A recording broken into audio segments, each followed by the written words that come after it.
Ma ciao amici, benvenuti in questo nuovo video. Come avete visto dalla intro, la nuova X800, come già detto nella recensione, non ruota quando riceve un urto. Cose da pazzi.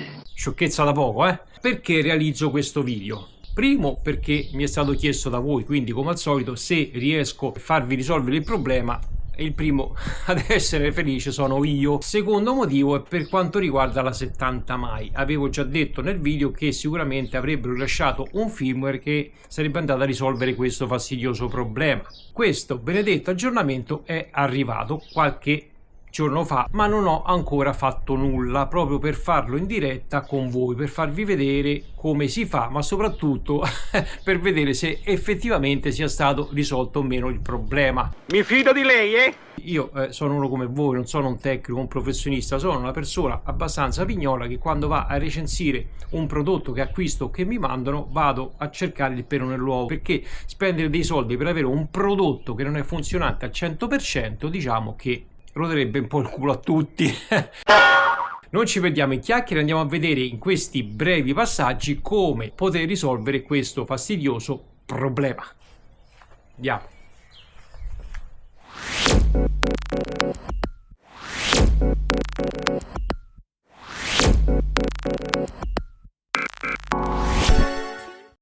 La prima fase è aggiornare l'applicazione 70 mai. Quando apriamo l'applicazione ci chiede di eseguire l'aggiornamento, vedete? Nuova versione del software, aggiornare ora, aggiorniamo ora. Questa è la versione corrente, ragazzi, sia della telecamera che del modulo 4G. E questa è l'ultima versione che andrà a installare, rilasciata il 19 aprile 2025. Andiamo su Download. Va bene, io non sono connesso a Wi-Fi, quindi la scarico tramite 4G. Aggiornamento effettuato. Dopo aver aggiornato l'applicazione 70 mai, vedete che il firmware è pronto per essere trasferito alla telecamera da cruscotto. Quindi adesso dobbiamo andare all'interno della nostra autovettura, collegarci al wifi della telecamera e andare a scaricare il firmware. Siamo all'interno della nostra autovettura, accendiamo il quadro per accendere la nostra dashcam.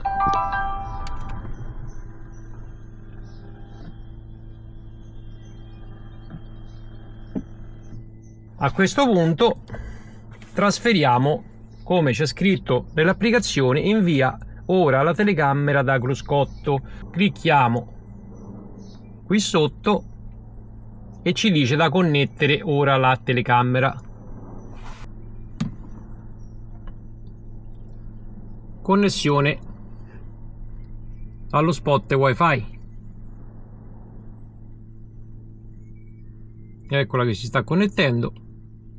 Inizia ora. Prossimo. Italiano. Prossimo.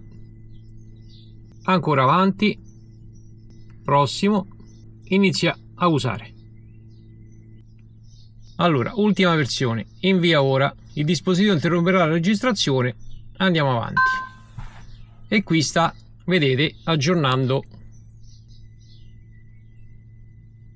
Aggiornamento. Non scollegare dall'alimentazione elettrica. Inviato con successo. La telecamera si riavvia e va ad installare il nuovo firmware. Eccola che si riavvia.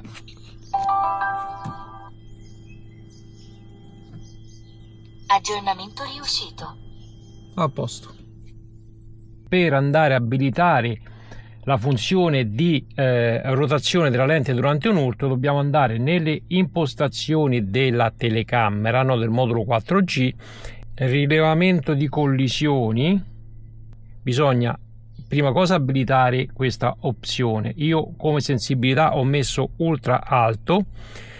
Ho attivato il rinvio di 5 minuti, nel senso che attivando questa opzione, quando chiudiamo la nostra autovettura non rileva un urto, altrimenti se mettiamo rispondi istantaneamente, quando chiudiamo lo sportello, quindi la portiera della nostra autovettura, già inizia a rilevare un urto. Vedete, è stato aggiunto questo menu obiettivo surround.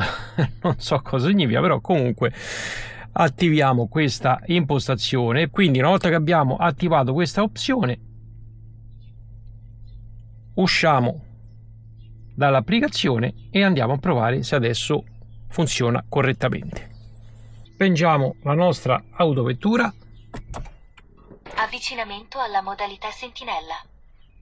Ora aspettiamo 5 minuti e poi proviamo a dare un colpetto alla nostra autovettura e vediamo se ruota la telecamera.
Avemus telecamera rotante. Ragazzi, andiamo a vedere se è funzionato tutta alla perfezione. Quindi vediamo nell'applicazione se sono arrivati gli avvisi, ovviamente sì, ma se ha registrato e ha mandato sul cloud i filmati. Per quanto riguarda gli avvisi è tutto a posto. Andiamo a vedere cosa ha registrato. Quindi dobbiamo entrare da questo menu e andiamo su spazio cloud. E qui ci sono tutti i video che va a salvare nel cloud oltre che nella SD della telecamera. Vi ricordo che abbiamo 520 MB totali di spazio personale, fatene buon uso. Questo è per quanto riguarda la collisione. La telecamera va a rilevare una collisione e va, vedete, a fare il giro a 360. Cosa che non faceva prima dell'aggiornamento. Certo, il rumore non è proprio invitante, però comunque funziona. Ok, questo è per quanto riguarda il video della telecamera principale. Va anche a registrare nel cloud il video della telecamera posteriore, che è questo qui. Sempre 30 secondi, ragazzi, quando parte registra sia quella principale che quella posteriore, sempre 30 secondi. Vi ricordate cosa vi avevo detto nella recensione, che per quanto riguarda invece il rilevamento di persone, nel cloud manda solo la registrazione della telecamera principale, quella che ruota 360, mentre la telecamera posteriore non viene salvato sul cloud, quindi il filmato lo troviamo solo nella scheda SD e questa cosa è rimasta, ragazzi, perché questo è il filmato per quanto riguarda il rilevamento di persone. Vedete, io ho stato davanti alla telecamera ed è partita la registrazione.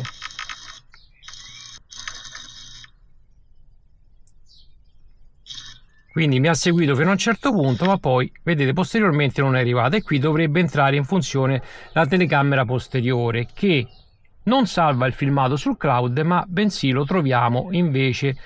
Andiamo nell'album, ok, blocca la registrazione e andiamo a trovare il filmato qui, sorveglianza di parcheggio, dove sono tutti i video sia per quanto riguarda la collisione che il rilevamento di persone.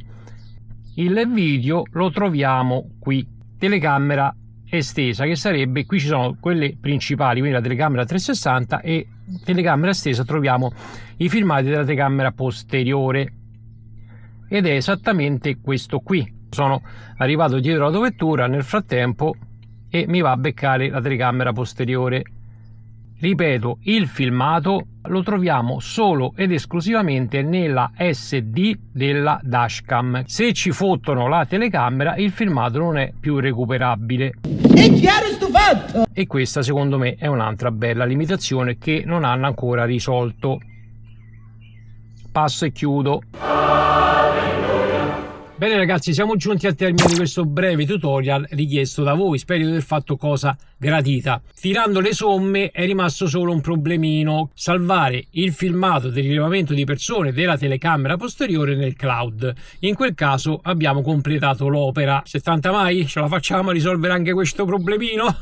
Poi voglio dire, sono molto attenti ai clienti ragazzi, e visto che insomma non è che costa poco, quindi spero che risolvano il tutto. Che dire di più? Se il video vi è tornato utile o vi è piaciuto, vi chiedo gentilmente di lasciare un bel mi piace, iscrivetevi al canale se ancora non l'avete fatto, e noi ci vediamo in una delle prossime recensioni. Un bacione da Francesco, ciao belli, statemi bene, alla prossima.